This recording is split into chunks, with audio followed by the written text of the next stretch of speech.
About a century ago, in a dark room inside a house in the city of Fleeth, a mother sat on the ground with her son. There wasn't even a single window in the house for light. It was so dark that they couldn't even see each other. Then the mother struck a match and lit a candle. In the bone-chilling darkness of that room, a faint light finally appeared. And in that light, something became visible on the ground. A mystical symbol drawn with white lime. This mother's name was Margil. She slowly began chanting some black magic spells. Strange spells. And as she recited them, horrifying sounds started echoing in the room. Voices of multiple people screaming at once. Sometimes it sounded like an old woman crying in pain. Sometimes like a man shouting in agony. But at that moment, there was no one in that house except Margil and her son. Gradually, the other candles in the room lit up on their own. Their flames grew so intense, as if they weren't candles anymore, but burning torches. The light became so strong that the boy couldn't even look at it, and then suddenly, the smoke rising from those candles began turning red. It gathered in the center of that mystical circle and started forming a divine circular shape. It looked as if a portal was opening, and on the other side something strange could be seen. As the chanting continued, the light grew brighter. The portal expanded, and whatever existed on the other side became clearer. With every passing moment, the screams grew louder and more terrifying. But just then, the door of the room suddenly burst open. A large crowd rushed inside. They grabbed Margil and her child and began dragging them outside. The moment the candles were extinguished, the portal disappeared. People dragged the woman by her hair, pulling her out. Others started throwing stones at her. Some hit her hands, some struck her head. Her entire body was wounded. But despite all of this, there wasn't even a single expression of pain on Margil's face. And the strangest thing, she was smiling while looking at her crying son. Margil was dragged to the biggest square in the city and tied to a stake to be burned alive. In her final moments, she didn't beg for mercy. Not from the people, not from the king, not from the soldiers.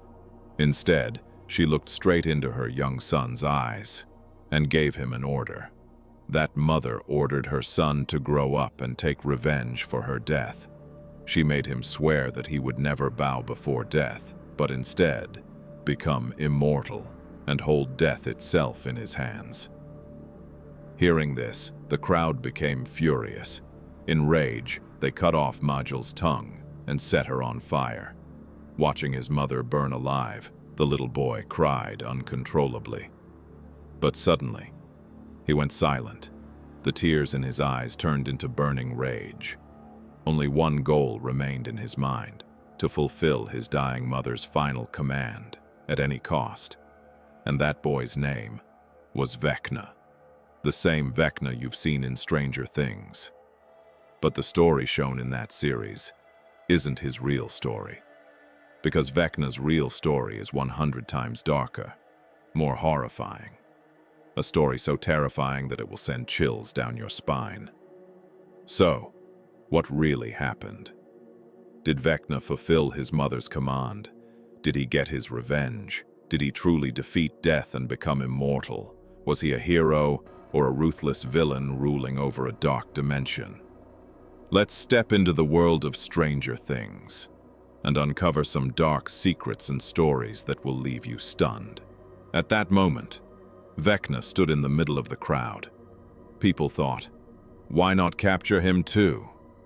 But the boy managed to escape, slipping through the crowd, running, jumping, until he finally fled into the dense forest outside the city. He knew no one would be able to find him there. Time passed. People eventually stopped searching for him. Everyone believed that a 10 to 12-year-old boy could never survive in such a dangerous forest, filled with mysterious beasts and monsters. But they didn't know. The moment they killed his mother, the child inside him had already died. By evening, exhausted, Vecna leaned against a tree and sat down. He started crying again. He was hungry, thirsty, and he remembered how his mother used to feed him with love, even when they barely had food. Even a handful of rice felt like a feast when she fed him. But now, he had lost the only happiness in his life. Still, he couldn't give up, because if he did, how would he face his mother after death? Mayul had taught him some basic spells. Using those, he began hunting animals to survive. And so, his journey began, because his mother once told him about a temple far beyond the city. The temple of Moxilic the Serpent, a god of magic who knew every spell in existence. Vecna believed that if he reached that temple, he could learn everything, become powerful, and take revenge. After years of struggle, after escaping death countless times, he finally reached the temple. But the moment he stepped inside, a massive tail struck him from the side. He was thrown 30 feet into the air, crashing against a wall and then falling to the ground. His spine was badly damaged. He couldn't even stand. When he looked up, he saw it. A 200-foot-long serpent, not an ordinary snake. It radiated divine energy, a glowing jewel on its head, horns above its eyes, spikes across its body. This was Moxilic. The serpent slowly approached him, staring with fierce eyes. But when it noticed that there was no fear in the boy's eyes, it was surprised. It asked, "After so many years, someone has come here who does not fear me. Before I kill you, tell me who you are and why you are here." After hearing his story, Moxilic felt pity. Instead of killing him, it gave him a chance. It said, the most powerful magic is born from pain. It saw truth in Vecna's suffering, but it gave him a condition. If his story was honest, he would be taught every powerful spell, but if there was even a hint of deception, he would be killed instantly. Vecna agreed, and then he told the truth. Fleeth was a rich city, but on its outskirts lived the poor. The rich hated them, treated them like garbage, and dumped waste near their homes. Disease spread everywhere. People died daily. There was no doctor, no treatment, and no help from the king. That's when Mayul found a book. She learned spells, and she began healing people. She became hope, but she knew some diseases were beyond her power. She needed knowledge from another dimension. That's why she tried opening the portal that night. But the king and elites found out. They feared that if the poor became healthy, they would stop being slaves. So they framed her, called her a witch, and burned her alive. After hearing this, Moxilic saw truth, but it also knew. Vecna couldn't defeat them alone, so it told him, to achieve your goal, you must abandon your body and become a lich, a being whose soul is stored in a phylactery. As long as it exists, he cannot die. Vecna agreed. The ritual was completed, and thus began the rise of the most powerful dark sorcerer.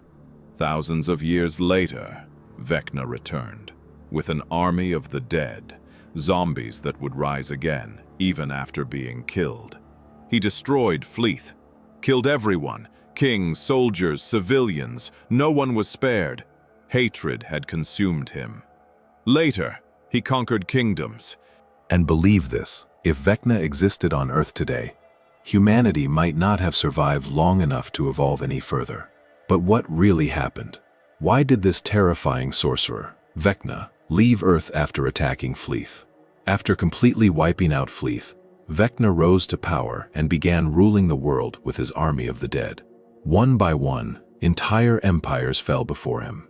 Kingdoms were destroyed, civilizations erased. No one could stand against his growing darkness.